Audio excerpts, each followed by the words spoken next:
Mag-iimbestiga na rin ang Senado kaugnay sa Duterte Drug War at ang Blue Ribbon Committee ang mamumuno nito. Nakatutok si Salima Refran. Imbes na Senate Committee on Public Order and Dangerous Drugs na pinamumunuan ni Senator Bato de la Rosa, ang Senate Blue Ribbon Committee ang magsasagawa ng motu proprio investigation sa Duterte Drug War, ayon kay Senate President Cheese Escudero. Blue Ribbon Committee lamang at hindi lahat ng komite upang mapagbigyan yung nais sana ni Senator Bato na mag-hearing habang recess kami. Nakausap ko na sila at nasabihan ko na kung maaari makipag-coordinate kay Senator Bato at Senator Go kaugnay ng mga testigong nais nila maimbitahan at ng schedule din ng magiging pagdinig. Sabi ni Escudero, mangunguna sa pagdinig si Senate Minority Leader Coco Pimentel na subcommittee chairman. The war on drugs, the 6,000 to 30,000 alleged victims, and then was there really a state policy na patayin ng mga involved sa drugs? Yun po ating i-determine. Ayon kay Pimentel, pag-uusapan pa magiging rules ng pagdinig. Handang ipatawag ng komite ang mga nais-imbitahan ng mga miyembro, kabilang si dating Pangulong Rodrigo Duterte. Irerespeto raw nila ang pagdalo at pakikibahagi ni De la Rosa at Senator Bongo.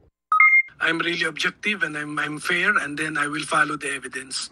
Hindi ko haluan ng politika to. So, ebidensya lang po tayo. Gumugulong na rin ang joint investigation ng Department of Justice, NBI at PNP-CIDG sa mga pagpatay sa Duterte Drug War. Pag may makita tayong link ng kahit sino, including the former president, then so be it. We'll include them in the charges if the evidence warrants. Basta't wala tayong sinasanto, we're not letting go of the cold cases kasi walang katahimikan hanggat walang hustisya. Para sa GMA Integrated News, Salima Refran, nakatutok 24 oras.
Mga kapuso, patuloy na tumutok sa mga balita. Mag-subscribe sa GMA Integrated News sa YouTube.